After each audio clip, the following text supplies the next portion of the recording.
History rarely erases things completely. More often, it reduces them. A monument becomes a footnote becomes an omission hardens into consensus. The 1893 World's Columbian Exposition in Chicago survives as that consensus, a temporary city of plaster assembled in 26 months, admired, then erased. Yet the physical record resists. Foundations are permanent, footings are stone.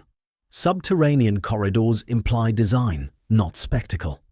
If history reduced the surface, it left the deeper layer intact, and that is where the contradiction begins. The 1893 World's Columbian Exposition is presented as a historical miracle. The accepted narrative is a feat of impossible logistics. 600 acres of marshland transformed, over 200 monumental classical buildings erected, a city of marble and granite larger than downtown Chicago materializing in just 26 months. The technological context is critical. This is 1891. Construction is powered by horse, steam crane, and manual labor. There are no diesel trucks, no interstate highways, no global supply chains. Every brick, every stone, every steel beam arrives by rail or barge and is then moved the final miles by animal power. The volume of material required for this scale of construction is staggering.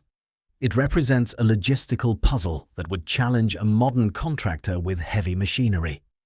Yet, we are told this was all an illusion. The official history insists these were not buildings of stone, but of staff, a mixture of plaster and fibrous hemp, painted to mimic the permanence of marble and granite. The entire White City, a temporary facade, a stage set, built for a single summer season, then dismantled, leaving only memories and a park. This is the first anomaly, the narrative of a temporary spectacle built at a permanent scale. The timeline itself creates a tension. 26 months to survey, design, fund, and construct a mini-metropolis of unprecedented grandeur. The math of man-hours, of material transport, of foundational work strains against the limits of 19th century capability. The story asks us to accept a paradox, that the greatest architectural undertaking of its era was also the most disposable.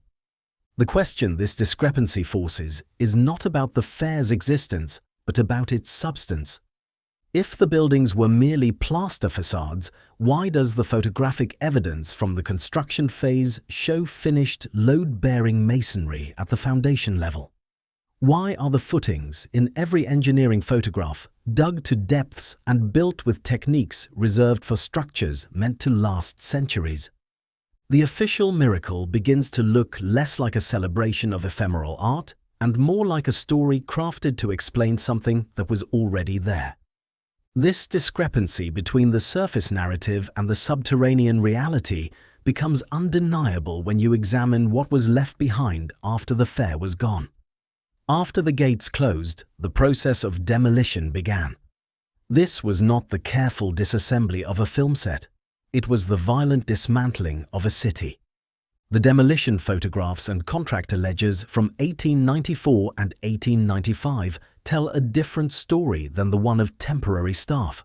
They show mountains of debris, not shattered plaster and lath, but cut stone blocks, not wooden frames, but twisted iron reinforcing rods, not shallow post holes, but massive concrete footings being excavated from the earth. Consider the weight problem. A plaster and wood facade is light. Its demolition yields splinters and dust. The debris recorded from the fairgrounds was measured in thousands of tons, a volume and mass consistent with stone, brick, and mortar. The logistics of removal mirror the impossibility of its construction. Where did this unimaginable volume of temporary material come from, and where did it all go? A specific case study clarifies the pattern. The Manufacturers and Liberal Arts Building. It was the largest building in the world at the time, with a footprint larger than the United States Capitol. Its official description was of a temporary exhibition hall. Yet, the foundations uncovered during its demolition were those of a permanent institution. They were deep, reinforced, and engineered to distribute phenomenal weight. You do not anchor a plaster balloon with the roots of an oak tree.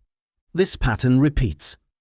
Modern utility digs and excavations in Jackson Park for sewer lines or park renovations consistently hit substantial, deep foundations that should not exist. Contractors expect to find soil and rubble. Instead, they encounter worked stone and concrete piers 40 feet below grade, aligned perfectly with the 1893 fairground maps. The evidence suggests a correlation. The structures marketed as ephemeral spectacles were physically anchored like permanent institutions. The demolition was not the taking down of a set. It was the removal of a superstructure, leaving behind a subterranean skeleton too massive, too expensive, and too inconvenient to explain. The fair did not leave behind a blank slate. It revealed a foundation. A single anomalous foundation could be an engineering error. A pattern of them demands a system. This brings us to the fair's most peculiar and permanent feature, the Intramural Railway. Its stated purpose was simple: to move visitors across the 600-acre site. Its engineering reality was anything but simple. This was not a simple track on the ground. It was an elevated and subterranean electric railway, the first of its kind in the United States. It required extensive, permanent earthworks. Deep cuts were graded through the parkland. Substantial retaining walls of brick and stone were built to support embankments and tunnel portals. Photographic evidence of its construction does not show temporary staging. It shows the kind of deep, graded excavation and masonry work associated with municipal infrastructure projects meant to last for generations. The railway's roadbed, its tunnels, its support piers, these were investments in perpetuity. They were investments that make little sense for an event lasting 6 months. The question is one of necessity. Why build such permanent, complex, and costly infrastructure for a temporary spectacle? The fair had walkways, gondolas, and horse-drawn carriages. The addition of a cutting-edge, fixed-rail electric system speaks to a different scale of operation.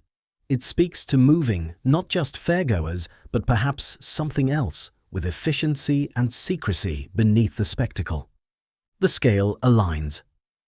Compare the engineering of the Intramural Railway to Chicago's later L system, begun just a few years later. The principles, the gauge, the electrical technology are strikingly similar. It appears less as a prototype and more as the first publicly visible segment of a larger network. The railway was the system's skeleton, the part of the architectural body with its deep roots and fixed pathways that could not be plausibly disguised with plaster and paint. It was the necessary, permanent circulatory system for whatever organism the fair's buildings truly housed. A single railway, however permanent, could still be framed as a grand, isolated experiment. But when you map its path and its engineering, you find it connects to a much older story written beneath the city. This points to the possibility that the fair was not built upon empty marsh, but was integrated with a pre-existing subterranean grid.